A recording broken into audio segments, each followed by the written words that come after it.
In this tutorial, I will show you on practical projects how to work with Arduino Uno, starting from the simple LID and ending with programming a real robot car. I will explain how to wire the projects and how to program them step by step. This is an overview of the video. You can use the timestamps in the description to jump to the part of the video you are most interested in. Now let's get started.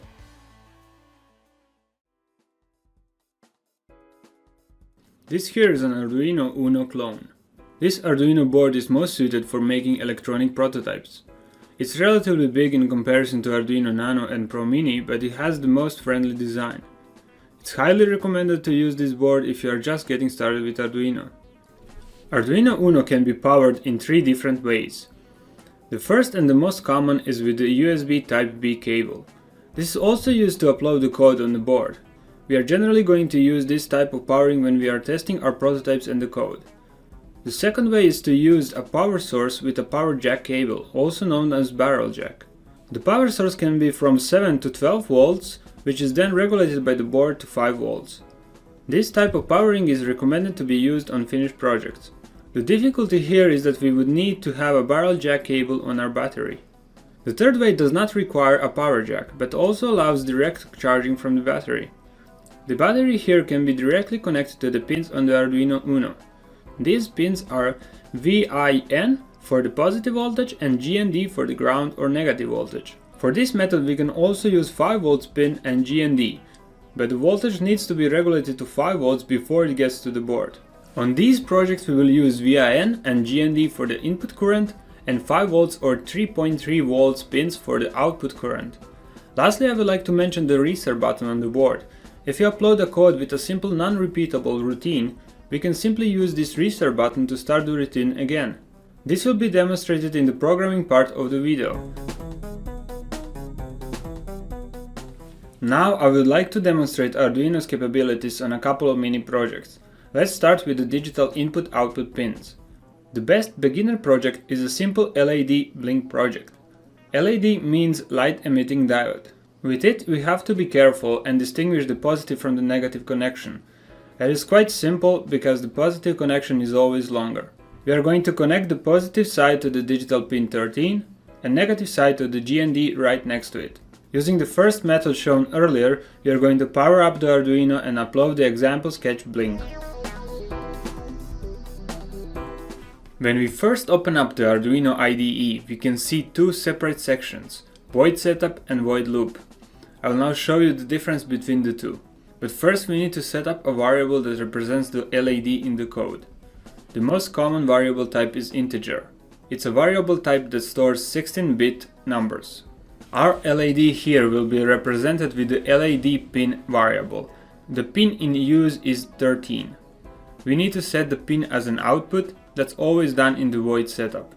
Next we will turn on the LED. Hold it in that state for 1000 milliseconds or 1 second and then turn it off. When we run this code, the routine written here will be done only once because it was written in the void setup. Now we will upload the code on the Arduino. First we need to say which type of Arduino we are using and select the port where it's connected.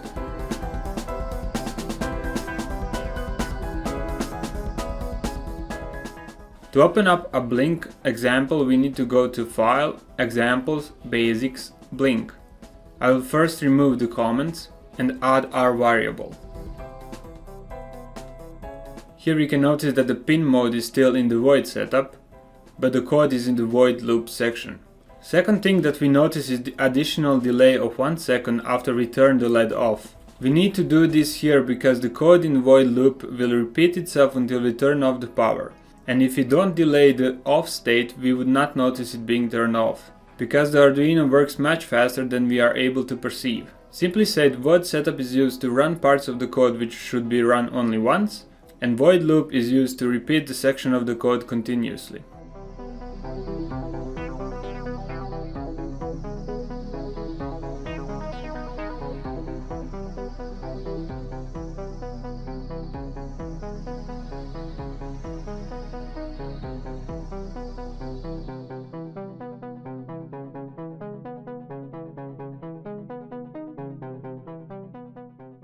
In the second project, I will try to connect the TTT brushed gear motor directly to the Arduino board and control its speed. Watch me try this before you try it yourself. This project is meant to demonstrate certain attributes of an Arduino. Here we will connect the positive wire to the digital pin able to control the speed of a motor, D11, and the second wire to the ground. The code looks almost the same as the code for the LED. I have only changed the variable name to TTT motor and the pin to 11. Now when we run the code, we can notice that nothing is happening. Input-output pins of the Arduino are able to provide only 40 milliamps per pin. As mentioned in my previous video, these motors require 140 milliamps. Here I have a smaller gear motor. Let's use the same pin numbers and run the code again. As you can see, the Arduino was able to run the motor. Obviously, this motor requires less than 40 milliamps to operate. Important thing here to mention is that the motors should normally not be connected directly to the Arduino. They should be connected to the Arduino through motor drivers with separate power inputs. Motors produce back EMF, which is basically current flowing backwards, in this case to the Arduino. And it's probable that this current will end up damaging the board. If you want to find out how to properly connect gear motors with the Arduino, check my previous video in the right corner. Okay, let's talk about PWM. I will now disregard my own warning for the demonstration purposes. Here we will use analogwrite command to drive the motor at full speed. This is simply done by writing 255, which is the highest number here for PWM control. Now to reduce the speed of a motor, we will simply write any value between 0 and 255. Here I have used 150. This will reduce the speed almost by half. To reduce the speed even further, I will set the PWM value to 80. Let's see how it looks like when we run the code. I hope this gives you an idea of how to use PWM. I will not go into more details here.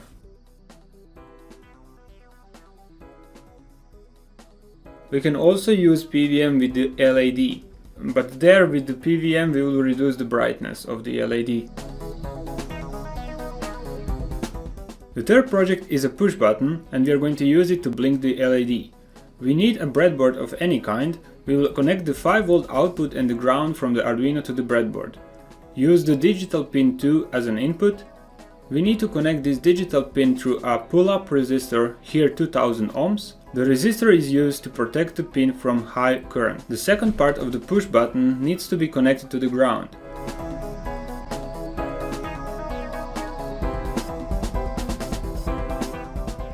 Wiring and the code are a bit more complicated than before. Here we are going to start from the LED sketch created earlier. The push button needs its own pin. We need to set this pin as an input. We need an additional variable to store the push button state. This is done with the digitalread command. There are two states of the button, pressed and released. To define what's happening in each state, we need to set conditions.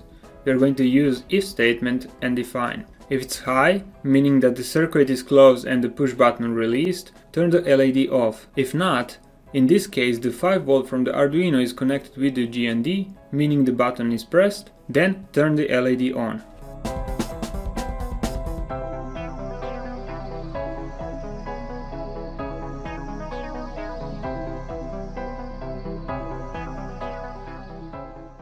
The wiring of the fourth project is a bit more complicated. We are going to use an ultrasonic sensor to turn on the LED, connecting the GND of a sensor to GND of an Arduino, VCC to Arduino's 5V, trig pin to digital pin 7, and echo pin to digital pin 8. Now that we have seen the wiring, let's check if it works. Starting from the push button sketch, we need to remove the push pin variable and assign two new variables, one for trig and one for echo. The pins used are 7 and 8. We still need the variable value. Here it's used to calculate the distance, and the new variable for the time it takes the sound to come back. We will define the pin modes. In the routine, we first need to make sure that the trig is clear. Then the sensor should emit the sound. Pulsein is a special command. When called, it starts counting until its state changes from low to high, which is the time it took our sound signal to come back. We are going to calculate the distance from that and make conditions. If the distance is less or equal to 15 centimeters, turn the LED on. If not, keep it off.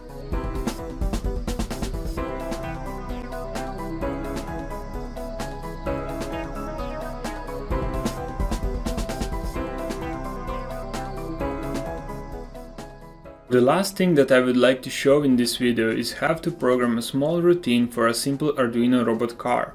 The wiring on this robot is explained in my previous video and you can check it out later. First, we are going to set up the variables for the pins. Enable pins can be used with the PWM to control the speed of motors.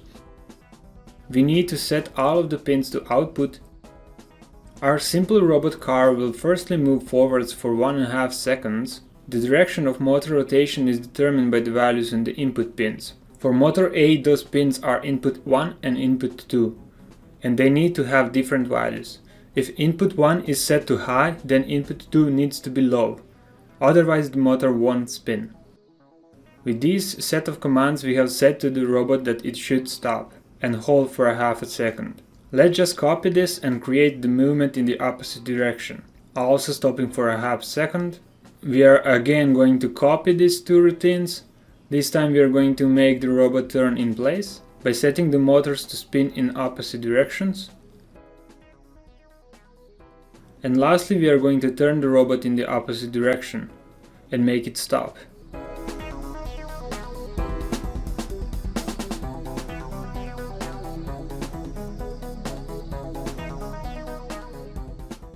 In this tutorial we have covered the powering of the Arduino and how to use digital pins. If you like this tutorial, please subscribe and destroy that like button. In the next video we will learn how to work with analog pins and how to use serial monitor. I will show that on another Arduino robot project. That's all for now, thank you for watching, join me the next time and let's make robots together.